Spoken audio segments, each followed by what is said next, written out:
It's very happy to hear that Lord is working Nakakatuwang mapakinggan na ang Diyos ay gumagalaw. and that Lord is great Na ang ating Diyos ay dakila. because Lord is great all the time. Dahil ang ating Diyos ay dakila palagi. He is the same yesterday, today, and tomorrow. Siya ay kagaya ng kahapon, ngayon, at sa kinabukasan. And He is working. At siya ay palaging gumagalaw. And very nice to see you guys. At napakagandang makita ko kayo lahat. I hope that God will bless you today. Ako ay umaasa na ang Diyos ay pagpapalain kayo. And the deal which we have with the Pastor Adrian from Netherlands, At ang deal kung saan nakakapag-isa kay Pastor Adrian sa Netherlands can be confirmed. ay maaaring makumpirma. And God will bless you to win today. Nawa ang Diyos ay pagpalain kayo na manalo kayo ngayon. Yes, Amen. hallelujah. As we see, we can trust Lord Kaya makikita mo, maaari nating pagtiwalaan ng Diyos in our life sa ating buhay. because people can always fail you, Dahil ang mga tao ay maaari tayong biguin. but Lord will never fail you. Pero ang Diyos, hindi kanya bibiguin. Lord never failed me. Ang Diyos ay never niya ako binigo. As I always was listening the word of God, Sa tuwing ako ay nakikinig ng salita ng Diyos, because God is promised that never food or clothes will lack to you. dahil ang Diyos ay nangako na hindi ka mawawalan ng pagkain at kahit ng iyong damit. I was in very difficult situations in my life, Dumating ako sa pinakamahirap na sitwasyon ng aking buhay, but food and clothes never lack in my life. pero hindi ako nakulangan ng damit at pagkain. He was always faithful to me Siya ay palaging tapat sa akin and always in the right time. at laging nasa tamang oras. When I need His help, Kapag kailangan ko ng kanyang tulong, He always came in the right time. palagi siyang nandyan sa tamang panahon. Sometimes I thought, why I have to wait so long time for answer? Minsan iniisip ko kung bakit ba kailangan ko mag-intay ng matagal para sa sagot. But God always came in the right time Pero palagi ang Diyos ay dumadating sa tamang panahon. because Lord is good all the time. Dahil ang Diyos ay mabuti palagi. Amen. Let's read today the verse from John 14:6. English? Jesus answered, I am the way and the truth and the life. No one comes to the Father except through me. Mula naman sa Tagalog, sumagot si Jesus, ako ang daan, ang katotohanan at ang buhay. Walang makakapunta sa Ama kundi sa pamamagitan ko. Amen. Amen. This is one of the most famous verse from the Bible. Ito ang pinakasikat na bersikulo mula sa Biblia. You can see everywhere, I am the truth, I am the way, and I am the life. At makikita mo tos kung saan na ako ang daan, ako ang katotohanan at ako ang buhay. But today we look a bit deeper. What does that mean? Pero ngayon, mas lalaliman natin kung ano ba ang ibig sabihin nito. Because many of the people look happiness in this world. Dahil marami ang tao sa mundo ngayon ang naghahanap ng kasiyahan sa mundo. They are looking in different places. Sila ay naghahanap sa iba't ibang lugar.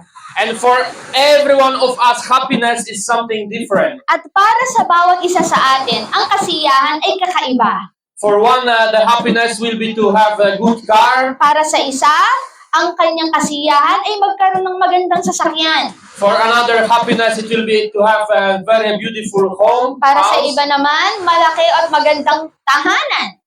For another one will be happy to find a wife or husband. Para sa iba naman, magiging masaya kapag nakatagpo ng asawa. And people think that once they will get it, they will be happy. At ang mga tao ay nag-iisip na kapag nakamtan na nila o nakuha na nila, sila ay magiging masaya. But once they get it, they found that it's not a real happiness. Pero kapag natanggap na nila at malalaman na nila, hindi pala ito ang totoong kaligayahan. Many people think that money brings happiness. Maraming tao nag-iisip na ang pera ay magbibigay ng kaligayahan. And in some point, for sure, yes. At meron ding mga pagkakataon na oo. But they make the research on 4,000 millionaires. Pero sila ay nagsaliksik mula sa 4,000 Millionaires. milyonaryo. And they asked them if you are happy. At tinanong sila kung sila ba ay masaya. And only 10% of them said that they are happy what they have. At 10% lamang ang masaya sa kanila na meron sila. 90% said that they are still not happy in their life, what they have. Ang 90% ay hindi sila masaya sa kung anong meron sila sa buhay. So most of the millionaire will tell you, money don't bring happiness. Kaya nga karamihan sa mga milyonaryo, sinasabi nilang ang pera ay hindi magbibigay ng kasiyahan. But what is bringing real happiness? Pero ano ba ang nagbibigay ng totoong kasiyahan? Jesus Christ. Ito ay walang iba kundi si Jesucristo. And most of us who are born again At sa lahat nandito na kung sino man ang isinilang muli, can confirm that ay maaaring kumpirmahin ito. that Jesus brought happiness to their life. Na si Jesus ang nagbigay ng katunay na kaligayahan sa kanilang buhay. Because God choose like this, Dahil pinili ng Diyos ng ganito, that in most of the cases, He find the person when he is broken. na maraming case na hinahanap ng Diyos ang mga taong mga may sakit o nasira o nabigo.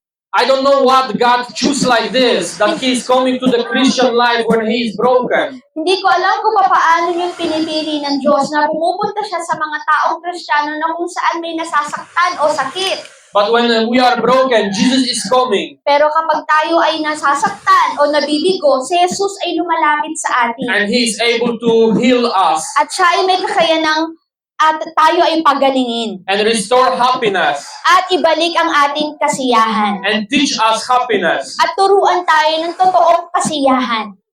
I was 3 months in prison Ako ay 3 buwan na nasa kulungan. when I was 18 years old. Nung ako ay 18 years old. And I found that there, inside of the prison, At natagpuan ko sa loob nito that I was not happy what I have. na hindi ako masaya sa kung anong meron ako. Only 3 months, not years. 3 buwan lang at hindi ito umabot ng taon. But I learned a lot again to rejoice from the small things in my life. Pero marami akong natutunan kahit magalak sa maliit na bagay. Rejoice of the smile of my mother. Magalak sa ngiti ng aking ina. Rejoice of the food what I eat. Magalak sa kinakain ko. And rejoice of the freedom. At magalak sa aking kalayaan.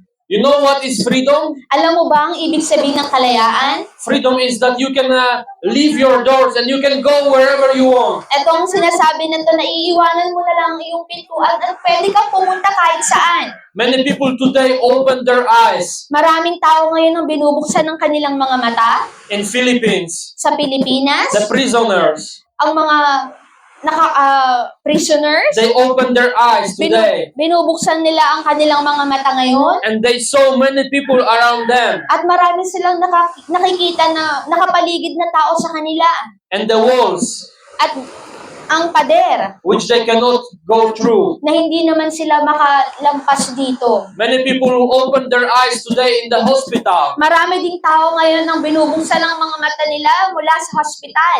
And they are connected to the machines. Kung sila ay konektado sa mga machine. And they have no freedom to go out. Kung saan wala silang kalayaan makalaya.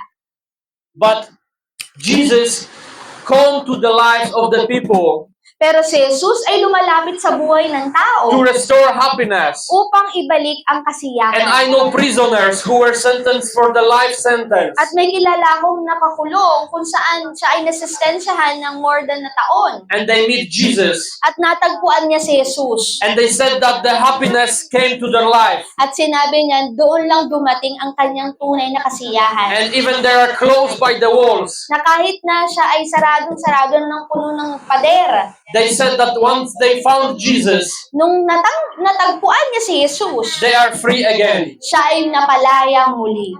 Because Jesus is the way, the truth, and the life. Dahil si Jesus ang daan, ang katotohanan at ang buhay. And many of us were on the way of sinner before we meet Jesus. At marami sa atin ay nasa daan dati ng kasalanan bago natin matagpuan si Jesus. Because Bible says that there is broad and narrow path. Dahil sinasabi ng Biblia na merong malawak at makipot na daan. And on the broad path there is many. At para sa malawak na daan, maraming tao doon. who are going to hell. na kung saan pupunta sa impyerno. And on the narrow path, there is only few At para sa makipot na daan ay kakaunti lamang. who want to follow Jesus and go to heaven. Kung gusto po magsumunod kay Jesus at pumunta sa langit.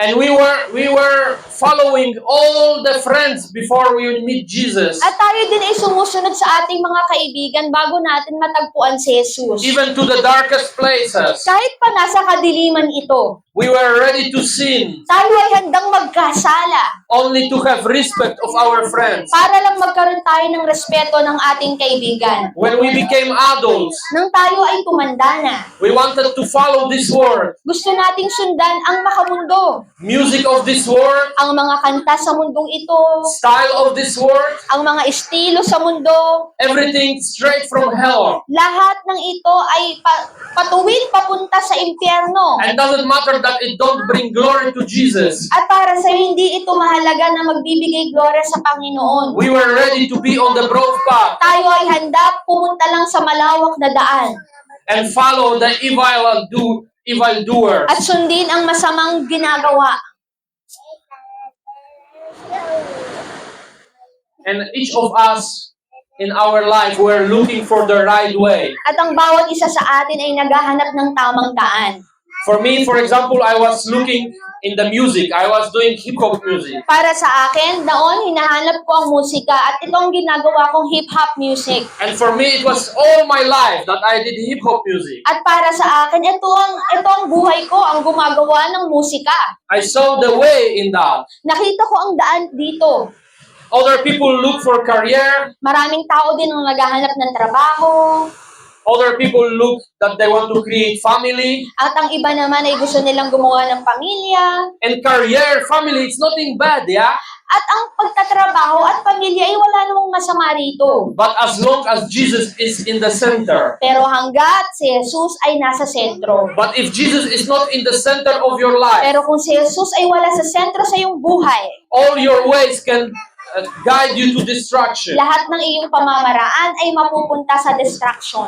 Even your family can become idol in your life. Na kahit ang iyong pamilya ay magiging idolo mo sa iyong buhay. I know many people who did idol from his wife or husband or kids. Marami akong tao na nakilala na ginawa nilang idolo ang kanilang pamilya, kanilang asawa at anak. And later they regret a lot. At pagkatapos sila ay nagsisi. Because if Jesus is not in the center, Dahil kung si Jesus ay hindi nasa sentro, you are not in the right way. ikaw ay wala sa tamang daan. But there come one who showed us good way. Pero merong isang dumating na ipinakita sa atin ang tamang daan. Jesus Christ who say, I am the way. Si Jesucristo na nagsabing, ako ang daan. And Holy Spirit show us the way to Jesus. At ang banal na Espiritu na nagdala sa atin, patungo kay Jesus, When we were sinners, na tayo ay makasalanan pa, Holy Spirit was guiding us to Jesus. ang banal na Espiritu ang gumagabay sa atin kay Jesus. He was telling us, At sinasabi sa atin, there is Jesus. nandito si Jesus. Go to Him. Lumapit ka sa Kanya. And He brought us to the meeting place. At dinadala niya tayo sa isang lugar. And the meeting place with Jesus was Golgotha, At ang makatagpo ang lugar na tinatawag na Golgotha. where Jesus died on the cross. Na kung saan doon namatay si Jesus sa krus. There every sinner Doon maraming makasalanan meet his Savior. na natagpuan ang kanilang tagapagligtas. There where on the cross Jesus was dying Si Jesus, kung doon sa krus siya ay namatay, is the place of your salvation. ito din ang lugar ng ating kaligtasan. It's the place where you can start the new way in your life. Ang lugar kung saan maaari tayong magsimula ng bagong buhay. Because when Jesus was dying on the cross, Dahil nang namatay si Jesus sa krus, He saw you, He know your name, nakita ka niya at kilala ang pangalan mo. and He knew that you will come to Him, At alam niya na lalapit ka sa Kanya. and you will start a new way in your life. At ikaw ay magsisimula ng bagong buhay sa Kanya. There is many ways what we can choose in our life, Maraming pamamaraan na maaari nating piliin sa ating buhay. but there is only one good way, Pero nag-iisa lang ang isang mabuting daan. and this good way is Jesus At Christ. ang mabuting daan na ito ay si Jesucristo. There is no other ways in this life. Walang ibang daan sa ating buhay. This world offering us many ways. Ang mundong ito ay nag-aalok ng maraming pamamaraan. But Jesus said, I am the way. Pero sinasabi nga ni Jesus, ako ang daan. If you will go this way, Kung dadaan ka dito, you will find happiness in your life. matatagpuan mo ang tunay na kaligayahan sa iyong buhay. Many Christians choose this way Maraming Kristiyano ang pinipili ito and they never regret. at hindi sila nagsisi. The Christians who were tortured in their life, Ang mga Kristiyano na nahirapan sa kanilang buhay, who died for the Jesus, na namatay din kasama ni Jesus. they never lived this way because they knew that this way is the best way. Hindi nila iniwan ang ganitong daan dahil alam nila ito ang pinakamainam na daan. And that is Jesus Christ, At nandun si Jesus who say, I am your way. na nagsasabing, ako ang iyong daan. Follow me. Sundan mo ako. I want to take your hand Gusto kong kapitan ng iyong kamay and go with you. at lumakad kasama mo. You don't have to go by your own anymore. Hindi mo na kailangan mag-isa. I will be going with you. Ako ay palagi mong makakasama. It's the same like you are going on the beach. Ito ay kagaya din ng pumupunta ka sa dagat. And in the front, there is going person in front of you. At sa harapan mo, merong tao na nandyan. And you see footprints of this person. At makikita mo ang bakas ng kanyang paa. Jesus already left the footprints for us. Si Jesus, iniwan niya na ang bakas ng kanyang paa para sa atin. We just have to go and follow these footprints. Ang kailangan na lang natin ay sundan ang kanyang mga bakas. Every step of Jesus. Ang bawat hakbang ni Jesus. You don't have to go your own way. Hindi mo na kailangang lumakad pa sa iyong daan. Jesus already prepared the way for you. Si Jesus ay hinanda na ang daan para sa iyo. And this is the way of blessed life. At ito ang daan patungo sa pinagpalang buhay. Jesus said also, I am the truth. Sinasabi din ni Jesus, ako ang totoo.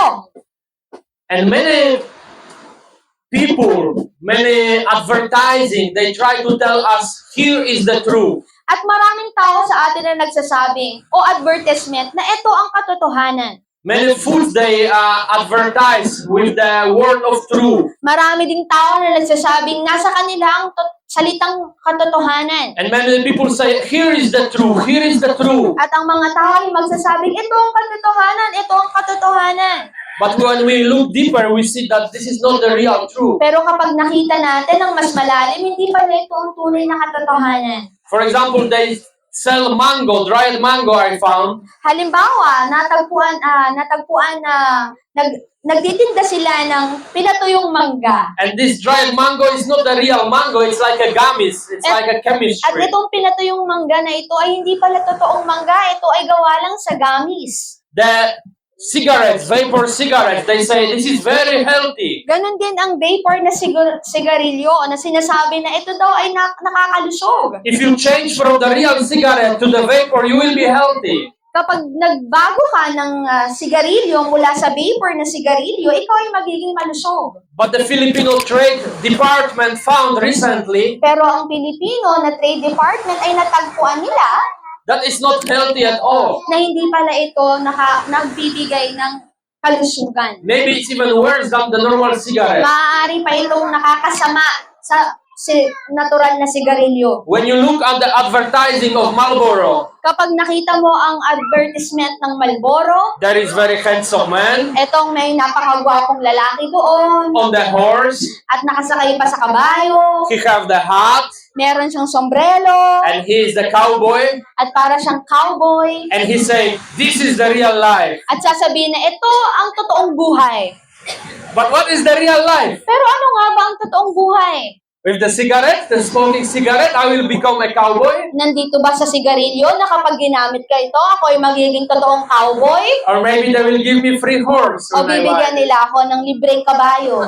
No, the smoking cigarette will not make you cowboy. Siyempre hindi ka magiging cowboy dito. And this is not true. At hindi ito totoo. They try to tell us this is true. Sinusubukan nilang sabihin ito na ito ay totoo. But we know that this is not true, that this is real life. At alam natin na hindi ito totoo at hindi ito ang totoong buhay. Because real life and real true, we know that is only in Jesus Dahil ang Christ. totoong buhay ay na kay Hesu Kristo lang. If you are looking for true in your life, Kung ikaw ay naghahanap ng totoo sa iyong buhay, you will find what is real true. matatagpuan mo kung ano ba ang tunay na totoo. Because Jesus came to this world Dahil si Jesus ay naparito sa mundong ito to show us the truth. upang ipakita sa atin ang katotohanan. And in John 8:31-32, we read, "To the Jews who had believed him, Jesus said, 'If you hold to my teaching, you are really my disciples. Then you will know the truth, and the truth will set you free.'" Amen. Mula naman sa Tagalog, sinasabi ni Jesus sa mga Hudyong naniniwala sa Kanya, "Kung patuloy kayong susunod sa aking mga turo, tunay nga kayong mga tagasunod ko. Malalaman ninyo ang katotohanan at ang katotohanan ang magpapalaya sa iyo." Amen. Amen. So if you want to know what is the truth, Kaya nga kung gusto mong malaman kung ano ba ang katotohanan, you need to read Word of God kailangan mong basahin ang salita ng Diyos and live according to the Word of God. at mamuhay ayon sa salita ng Diyos. And then you will know the truth, At ngayon, malalaman mo kung ano ang katotohanan. and truth will set you free. At ang katotohanan ang magpapalaya sa iyo. Everyone who never know the truth, Sino man ang hindi pa nakakaalam ng katotohanan, it's a slave. sila ay mga alipin. If you never meet Jesus in your life, Kung hindi mo pa natagpuan si Jesus sa iyong buhay, you are slave of sin. ikaw ay alipin ng kasalanan. But when you will be knowing Jesus more in your life, Pero kung ikaw ay aalamin mo kung sino ba si Jesus sa iyong buhay, you will know the truth, malalaman mo ang katotohanan. and the truth will set you free. At ang katotohanan ang magpapalaya sa iyo. Jesus came to this world to show us that God is Father. Si Jesus ay napunta dito sa mundo at upang ipakita sa atin na ang Diyos ang ating Ama. Jewish people never think about God that He is the Father. Ang mga Hudyo, hindi nila inisip na ang Diyos ang ating Ama. When they talk about God, Na kapag sila ay nagsasalita patungkol sa Diyos, they were shaking sila ay nanginginig and they have fear. at sila ay may takot. Because for them, God was someone who they have to fear. Dahil para sa kanila, ang Diyos ay dapat mong katakutan. But Jesus said, God is your Father. Pero si Jesus, sinasabi niya na ang Diyos ang iyong Ama. When you pray to God, pray as to the Father. Kapag ikaw ay nanalangin sa Diyos, manalangin ka na tunay mo siyang Ama. And when you pray to God, pray Father. At kapag ikaw ay nanalangin, sabihin mo, Ama, Because you are His child, you are His daughter and son. dahil ikaw ang kanyang mga anak. Before Jewish people have 600 plus commandments. Dati, ang mga Hudyo, meron silang humigit pa sa 600 na mga utos. But when Jesus came, He showed us the truth. Pero nung dumating si Jesus, ipinakita niya ang katotohanan That the true commandments are, na ang tunay na mga utos ay you will love your neighbor, na mahalin mo ang iyong kapwa and you will love your God at mahalin mo din ang iyong Diyos from all your mind, mula sa iyong buong pag-iisip, from all your heart, buong puso, and from all your soul. at buong kaluluwa. These are real commandments, Jesus Ito said. ang totoong utos na sinasabi ni Jesus. And all 600 plus commandments At sa lahat ng 600 na mga utos, are in only these two commandments. ito ay na-summary lang sa dalawang So, mga utos. all commandments are in love. Kaya nga lahat ng mga utos ay napunta sa pag-ibig. When you will have love, Kapag ikaw ay may pag-ibig, you fulfill the law. na isang katuparan mo ang batas. Jesus also tells us the truth that by works you cannot be saved. Sinasabi din ni Jesus ang katotohanan na sa pamamagitan ng iyong mga gawa, hindi ka maliligtas. Doesn't matter how good you are. Hindi mahalaga kung gaano ka pa naging mabuti. You need to know that good people are not going to heaven. Kailangan mong malaman na kahit na iyan mabuting tao, hindi pa rin mapupunta sa kalangitan. But to heaven are going people who are saved. Pero ang mapunta sa kalangitan, ito ang mga taong ligtas. So Jesus teach us that only by faith you can be saved. Kaya nga tinuturo sa atin ni Jesus Tanging ang iyong pananampalataya lang ang makakapagligtas sa iyo. In John 3:16, we read that God so much loved the world Mula sa Juan 3:16, gayon na lamang kamahal ni Jesus ang mundo. that God so loved the world that whoever believe in Him, not that God so loved the world that He gave His only begotten Son, that whoever believes in Him will be saved. Sinasabi ng Diyos mula sa John 3:16 na kung sino man ang nagmamahal sa Diyos, ganun na lamang niya kamahal ang mundo na ipinadala niya ang kanyang kaisa-isang anak upang kung sino man ang maniwala o manampalataya sa kanya ay hindi mapapahamak bagkus magkakaroon ng buhay na walang hanggan. Amen. So only by faith we are saved, So tanging pananampalataya lang ang makakapagligtas. not by our works. Hindi sa pamamagitan ng ating gawa. Only faith in Jesus Christ. Tanging pananampalataya kay Hesukristo. And this is the real truth. At ito ang tunay na katotohanan. So old life which we have Kaya nga ang ating lumang buhay, before we meet Jesus, bago natin makatagpo si Jesus, we need to forget. kailangan na nating kalimutan. Everyone who meets Jesus Ang bawat isa na nakatagpo na kay Jesus, in his life can define before and after. kailangan nilang i-define If you cannot ang bago at pagkatapos. if you cannot define in your life before and after, Kung hindi mo maipapaliwanag ang bago at pagkatapos, you are not real Christian. hindi ka totoong Kristiyano. If you never fall down on your knees Kung hindi ka naman lumuluhod sa iyong tuhod and repent from your sins at nagsisisi sa iyong kasalanan and ask Jesus for forgiveness, at humingi kay Jesus ng kapatawaran, you are not real Christian. ikaw ay hindi totoong Kristiyano. But maybe you are in process. Maaaring ikaw ay nasa proseso. But everyone who is a real Christian Pero ang sino man ang totoong Kristiyano can define his past ay maaaring maglarawan ng kanyang nakaraan and can define before and after meet Jesus. at makapaglarawan bago at pagkatapos yung matagpo si Jesus. Before I meet Jesus, I was man who hate people. Bago ko makatagpo si Jesus, ako yung taong ayaw ko ng mga tao. The criminal and the person who you never want to talk. Isang kriminal na taong ayaw nyo rin maging makausap. When I meet Jesus, Jesus changed me. Nung natagpuan ko si Jesus ay binago niya ako. He took my heart, which was from stone, Kinuha niya yung puso ko na napakatigas. and He changed my heart to the new carnal heart, At binago niya ang puso ko mula sa makalumang kalikasan which is able to love others, na maaari ng magmahal para sa iba. which is able to understand others, Upang may kakayanan unawain ng iba. which love God and which loving neighbors. At magmahal sa Diyos at magmahal din sa kapwa. In 1 Peter 4:3 we read,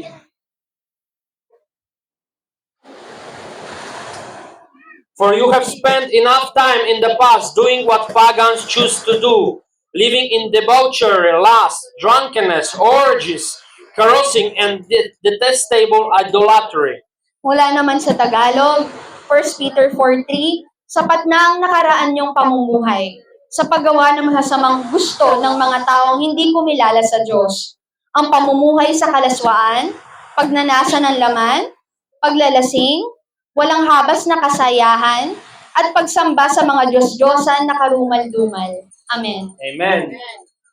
So this is the time for the new life when you meet Jesus. Kaya nga ito na yung panahon upang Because Jesus said, "I am the life." again, I'm sorry. This is the time when you start a new life. Ito na yung panahon upang magsimula ka ng bagong buhay. Because Jesus is alive, He said. Dahil si Jesus ang nagsasabing siya ang buhay.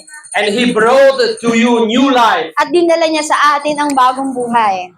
You are born again. Ikaw ngayon ay bagong isinilang. Jesus said that if you are not born again, Sinasabi ni Jesus, kung hindi ka isisilang muli, you cannot be saved. hindi ka maliligtas.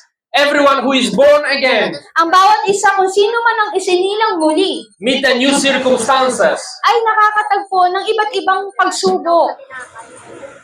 In 2 Corinthians 5:17 we read, Therefore, if anyone is in Christ, the new creation has come. The old has gone, the new is here. 2 Corinto 5:17 mula sa Tagalog. Kaya kung nakipag-isa na kay Kristo ang isang tao, isa na siyang bagong nilalang. Wala na ang dati niyang pagkatao, sa halip ay bago na siya. Amen. Amen. Everyone who is in Christ is a new Kung creation. sino man ang nandun na kay Kristo, siya na ay bagong nilalang. When the child is born, Kapag ang bata ay isinilang, the day when he is born, the moment when he is born, ang araw kung saan siya isinilang, he's crying. The healthy child is crying. ang napakalusog na bata ay umiiyak. Why? Bakit nga ba? Because before he was in the belly of the mother, Dahil matagal siyang ng panahon nandun sa tiyan ng kanyang ina. he had very good life there. Meron siyang magandang buhay dito. Free food Libreng pagkain, and very warm place. at napakainit na lugar. And suddenly he is in the new world. At pagkatapos, lumabas na siya sa bagong mundo. When he feel cold, Na kung saan mararamdaman niya na yung lamig, when he breathe for the first time, at siya ay hihinga na ng unang beses. and he start crying. At siya ay nagsimula ng umiyak. And many of Christians who are born again, At ganun din tayo, kung tayo kapag tayo ay sinila ng muli, at the beginning they will cry. sa simula ng ating lakad, tayo ay umiiyak. But don't worry. Pero huwag kayong mag-alala. This cry, Etong iyak na ito, when everything is changing around you, ng lahat, kung makikita mo ay nagbabago sa paligid mo, is a sign of blessing. ito ay simbolo ng iyong pagpapala. And sign that Holy Spirit came to your life. Na ang simbolo na ang banal na espiritu ay pumaparito sa iyong buhay. And now you are a child of God. Na ngayon na tayo ay anak na ng Diyos. And Jesus say, I am the truth, At sinasabi ni Jesus na ako ang katotohanan, I am the way, ako ang daan, and I am the life. at ako ang buhay. So live this life to the fullest. Kaya nga ipamuhay natin ang ating buhay ng may makabuluhan. Amen. Amen. Thank you, Jesus. Palakpakan po natin ang Panginoon. Hallelujah. Thank you, Jesus. So let us bow our head and let us pray.